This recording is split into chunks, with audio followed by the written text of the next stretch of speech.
தற்பொழுது திராவிட கட்சிகள் ஈழத்தில் படுகொலை நடந்த பொழுது அவர்கள் செய்த செயல்கள் ஒரு சாரார் சொல்லும் பொழுது புரட்சித் தலைவர் எம்ஜிஆர் அவர்களுக்கு தமிழீழத்தில் உதவி செய்தார் என்பது எல்லாருக்கும் அப்பட்டமாக தெரிந்த விஷயம்.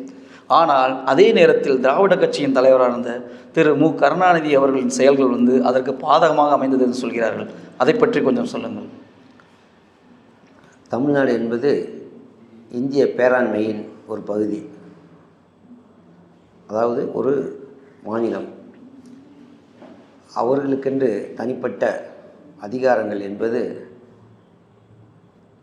தமிழ்நாட்டை தாண்டி முற்றிலும் கிடையாது.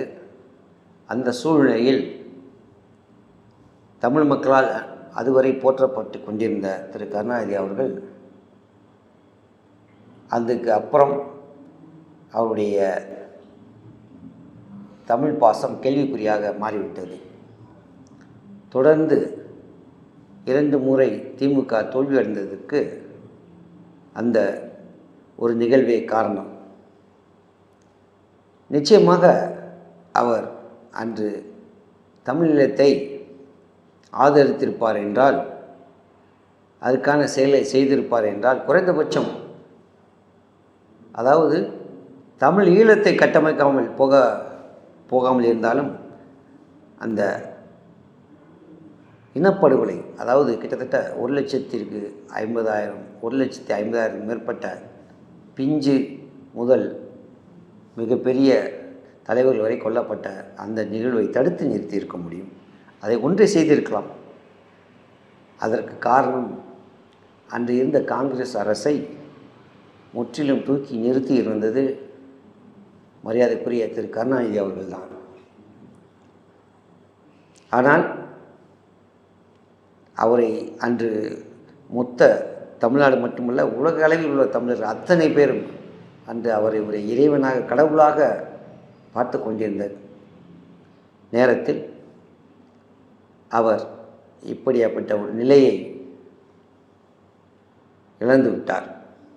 அன்று மட்டும் அவர் தனது ஈழத்தமிழ் பாசத்தை நிச்சயமாக அவர் செய்திருந்தால், அன்று இருந்த ஆட்சியை குறைந்தபட்சம் கவிழ்த்திருந்தார் என்றால், கவிழ்த்திருக்கிறதுக்கான போதுமான அவருக்கு எல்லா தகுதிகளும் இருந்தது. காரணம், அன்று இருந்த காங்கிரஸ் ஆட்சியை இவர் திமுகவினால் தான் நடந்து கொண்டிருந்தது. ஏனோ அதை அவர் செய்யவில்லை. ஒருவேளை அன்று அவர் செய்திருந்தால் தொடர்ந்து இன்று வரை அவர் குடும்பம்தான் ஆட்சியில் இருந்திருக்கும். இடையில் அம்மையார் ஜெயலலிதா அவர்களும் ஆட்சிக்கு வந்திருக்க முடியாது. அவருக்கே மறுபடியும் மக்கள் வாக்களித்திருப்பார்கள். ஆனால் அது தெரிந்தும் அவர் ஏன் அப்படி நடந்து கொண்டார் என்பது இன்று வரை கேள்விக்குறியாக உள்ளது. அவர் மறைந்து விட்டார். அவருடைய சந்ததியினருக்கு நிச்சயமாக தெரிந்திருக்கும். ஒருவேளை அதற்கு பிராயசித்தமாக இன்று அவர்கள் அந்த காரணத்தை வெளிப்படுத்துவார்கள் என்றால், குறைந்தபட்சம் எங்களை போன்ற தமிழ் தேசியவாதிகளுக்கு ஒரு குறைந்தபட்ச ஒரு மனநிறைவு, அதே நேரத்தில் அவர்கள் மீதும் ஒரு மரியாதை நிச்சயமாக ஏற்படும். அவர்கள் நிச்சயமாக அவர்களுக்கு தெரிந்திருக்க வாய்ப்பில்லை என்று சொல்ல முடியாது. ஆனால் அதை சொல்லக்கூடிய தைரியம் அவர்களுக்கு இப்பொழுது இருக்கிறது. காரணம் என்று கேட்டால், இன்றைய தமிழகத்தில் ஏகோபித்த ஒரு கட்சியாக மறுபடியும் அவர்கள் நிற்கிறார்கள் என்றால், இன்றும் தமிழ் மக்கள் அவர்கள் மீது ஏதோ ஒரு விதத்தில் நம்பிக்கை வைத்திருக்கிறார்கள். தமிழ் மக்களுடன் சேர்ந்து நாமல் அதை மீண்டும் ஒரு முறை ஞாபகப்படுத்த விரும்புகிறோம். நிச்சயம் அந்த காரணம் என்ன, ஏன் அப்பொழுது அப்படி நடந்து கொண்டார் என்று தெரியவில்லை. உதாரணத்திற்கு அன்று 40க்கு 40 வெற்றி பெற்று 40 எம்பிக்களின் ராஜினாமா கடிதம் ஈவன் மற்ற கட்சிகள் காங்கிரஸ் உட்பட ராஜினாமா கடிதத்தை கொடுத்திருந்தார்கள் தமிழகத்தை பொறுத்தவரை.